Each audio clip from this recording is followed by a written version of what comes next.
Well, let's look at the events that led to Venezuela to this point and where it can go from here with Eduardo Gamarra. He's a political science professor at Florida International University, and he joins us now from Miami. Welcome to the show. Pleasure to be here.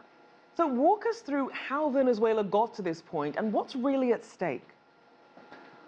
Well, this is really the culmination of about 20 years of attempting to construct, I would say, a regime based on Bolivarian principles and largely a single party structure with a leader, initially Hugo Chavez, who died of cancer in 2013 and left a successor, Nicolás Maduro, who basically, over the course of the last 6 years, has attempted to follow the dream of Chavez and followed many of the rules that Chavez set forth, and essentially has now been successful in achieving full political power in ways that are not necessarily ordinary or even constitutional, and which of course have led to an enormous amount of controversy, especially because the opposition has been systematically excluded, even with violations to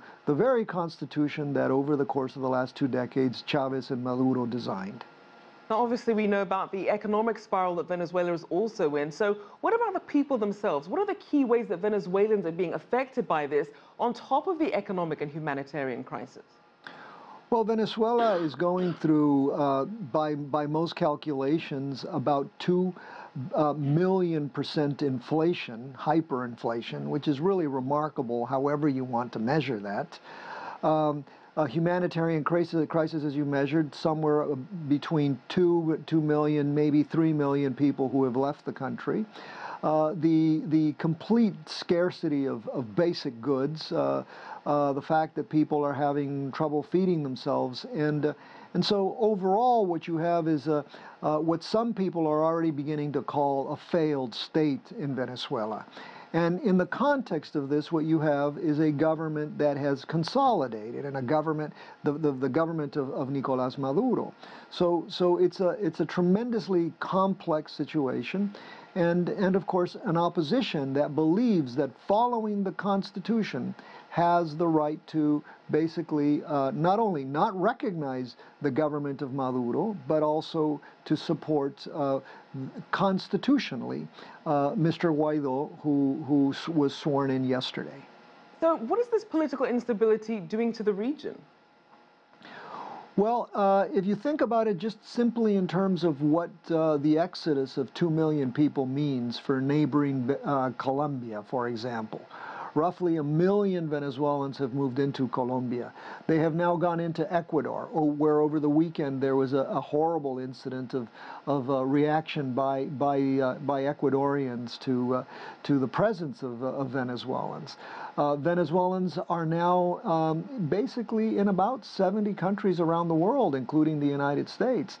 This is an enormous exodus. It's affected Brazil, and so on. So if you want to look at where Venezuela is having a direct impact on its neighbors, and the impact is this exodus that is probably only comparable to the Syrian exodus or the movement, the massive movement of people that we've seen out of the Middle East. And we know that in terms of global reaction, it's really been very divided. Now, you have the United States, Venezuela's biggest and most important oil customer. You have China, Venezuela's largest individual creditor, and also Russia, another key creditor for Venezuela. So talk about the economic relationship Venezuela has with these countries and what this political upheaval is doing to those ties. Well, you know, right now the main economic ties that Venezuela has in the context of sanctions imposed by the United States, the fact that that Venezuela's petroleum industry has collapsed, the fact that it has no really manufacturing base, the fact that it imports everything, has essentially made it vulnerable to these sanctions. And it's there in particular where China and Russia have stepped in, and more recently the government of Erdogan from Turkey. So in a way you might say that you know, we're sort of on the brink of perhaps a kind of global confrontation between China, the United States, between Russia and the United States. Russia is supporting very clearly the government of Nicolás Maduro.